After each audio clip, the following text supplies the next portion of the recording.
Un río rojo fluye poderosamente en el interior de la oscuridad que hay debajo de la piel. Baña y limpia las estepas más alejadas de los sueños celulares, de las historias que se cuentan los órganos cuando, en silencio, susurran las peripecias del gran reino de la sangre.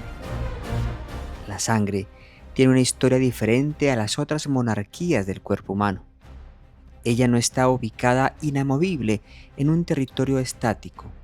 Al contrario, se mueve constante.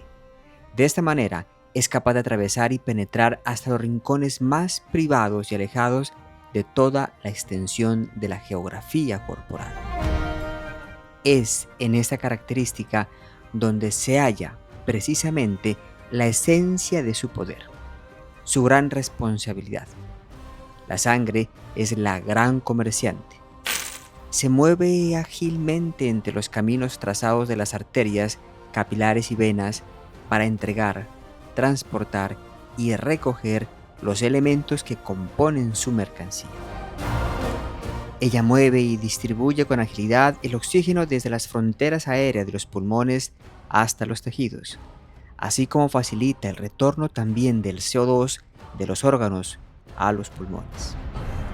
Es imprescindible para cada una de las moléculas nutritivas que, mediante complejas máquinas fabricadas en los talleres de la alquimia biológica, buscan absorberse. Esas moléculas deben nadar el caudaloso río sanguíneo para poder llegar a calmar el hambre y la sed de las insaciables células. Pero su tarea no solo es la entrega de monedas de oro fisiológicas. Tiene que recoger los desechos, lo inutilizable, lo insano y llevarlo a los lugares destinados para su eliminación. Por otra parte, las hijas del poderoso Hermes, las mensajeras, las hormonas, también nadan en las corrientes del flujo sanguíneo para atravesar inmensas distancias entre las glándulas y los puertos a los que deben llegar, para susurrar a los receptores celulares las órdenes a cumplir. También los barcos preparados para la guerra, tripulados por orgullosos marineros, navegan el magma escarlata de la sangre para librar las incontables batallas contra los invasores y contra las posibles rebeldías mutantes del cuerpo. Son expertos, precisos y felices surcan el gran rojo río hacia su destino, aunque saben que posiblemente jamás volverán. Las voces roncas de los violonchelos que raspan los recuerdos dicen que la anatomía sanguínea está finamente repartida entre una amalgama, una mezcla de dos rostros, el líquido y lo forme.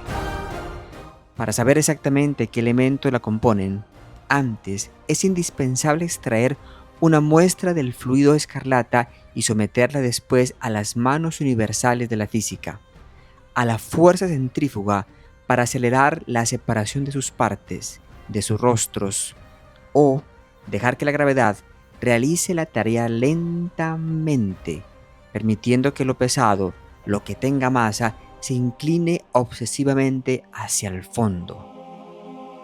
Es entonces cuando los hilos entrelazados de las matemáticas conversan alrededor de las hogueras porcentuales sobre la distribución aproximada entre esos dos rostros. Del volumen total de la sangre, la facción acuosa, el plasma, ocupa el 55%. Es fundamental convertir ese 55% en un 100% para poder comprender los siguientes renglones de la historia. Al hacerlo, es posible maravillarse al entender que el agua, el líquido vital, constituye aproximadamente el 92% del plasma. Luego están las proteínas, como la albúmina, las globulinas, el fibrinógeno y otras con un 7% y el restante 1% repartido entre los iones, nutrientes, gases, sustancias reguladoras y productos de desecho. Al volver a la asignación original y dejando de lado, por el momento, al plasma, es posible observar que el rostro esculpido por los elementos formes corresponde al 45%. Es verdad existen ciertas pequeñas diferencias entre las mujeres y los hombres. Para ellas, esta porción puede oscilar entre el 38 al 42% y en los hombres la franja es entre el 42 al 45%. Pero, ¿quiénes son los habitantes de esta sección sanguínea? Menos del 1% pertenecen a las plaquetas, restos celulares que son como zombies inocentes encargados de reparar, de bloquear, de sellar parcialmente cualquier pequeña hendidura que favorezca la fuga de la sangre hacia el exterior, hacia la nada. También están los leucocitos, son los soldados, los vigilantes que defenderán al cuerpo sin importar la pérdida de su propia existencia contra los patógenos, contra los seres que solo buscan beneficiarse a sí mismos sin importar la destrucción masiva del entorno donde pretenden instalarse e invadir. Los leucocitos son, además, quienes identifican rápidamente aparentes e insignificantes cambios en las siluetas celulares que podrían constituirse en futuras amenazas al orden establecido. Es cierto, el porcentaje es menos del 1%, pero cuando deben intervenir, aumenta su cantidad mediante el poder de la clonación y la producción en masa proveniente de las industrias celulares de la médula ósea. Finalmente, se encuentran los eritrocitos. Estas son las células más abundantes. Cada litro de sangre contiene un ejército que oscila entre 4.5 a 6.5 por 10 a la 12ª potencia. Su forma, su silueta, es semejante a un disco circular bicóncavo, sin núcleo. Puede que su vida sea corta, tan solo de 120 días, pero sí cuenta con la habilidad, la flexibilidad, el talento para deformarse y acomodarse a las microscópicas rutas de los capilares. Su función principal, el sentido de su vida, el por qué cada día circulan las montañas, valles, riachuelos y desiertos del cuerpo, es el transporte de los gases. Y para hacerlo, en su interior, ocupando el 33% de su espacio, habitan sin discordia alguna millones de reinas que comparten un solo nombre: hemoglobina. El movimiento de la sangre depende de muchos factores: la fuerza impulsora del corazón, la resistencia de los caminos arteriales, la tranquila compliance de las venas. Pero hay uno que debe cuidar sobremanera. Si desea mantener una velocidad promedio que le permita distribuirse por cada rincón corporal, debe estar atenta al hematocrito. Debe velar para mantener la proporción 45-55 entre los eritrocitos y el plasma, entre esas dos caras.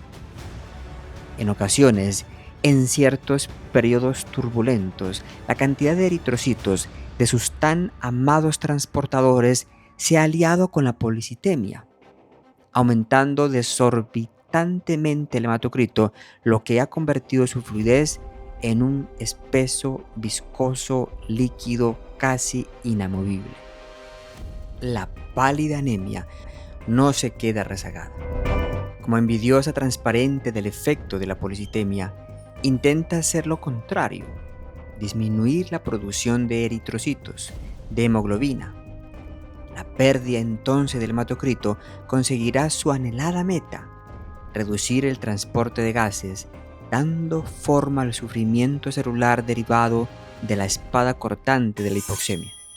Por otra parte, la proporción entre eritrocitos plasma puede cambiar abruptamente cuando el infierno seco de la deshidratación reduce la cantidad de agua, concentrando a los glóbulos rojos, intensificando virtualmente el hematocrito, lo que acrecienta la viscosidad y su resistencia al flujo.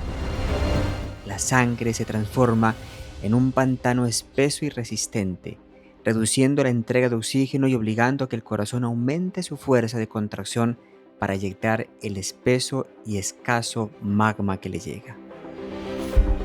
La sangre, el reino oceánico de la vida, magnánimo, flexible e inmóvil, se corresponde con el 7 al 8% del peso corporal en aquellos seres llamados adultos.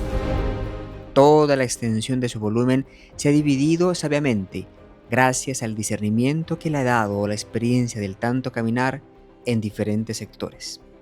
En las pequeñas venas y vénulas, el 43%. Las grandes venas sistémicas tienen el 20%. 12 en la circulación pulmonar, donde los eritrocitos entregan el CO2 y reciben el preciado oxígeno. 10% para el corazón. Otros 10 danzando y presionando fuertemente los muros, las paredes de las arterias, y finalmente 5% pasa lentamente en los capilares para nutrir todos los recovecos celulares. La vida, vestida de un elegante y excitante rojo, se mueve, se adapta, circula y circula, entregando y recibiendo, alertando y defendiendo, transportando los secretos sobre los caballos alados que permiten leer, ver y escuchar estas palabras.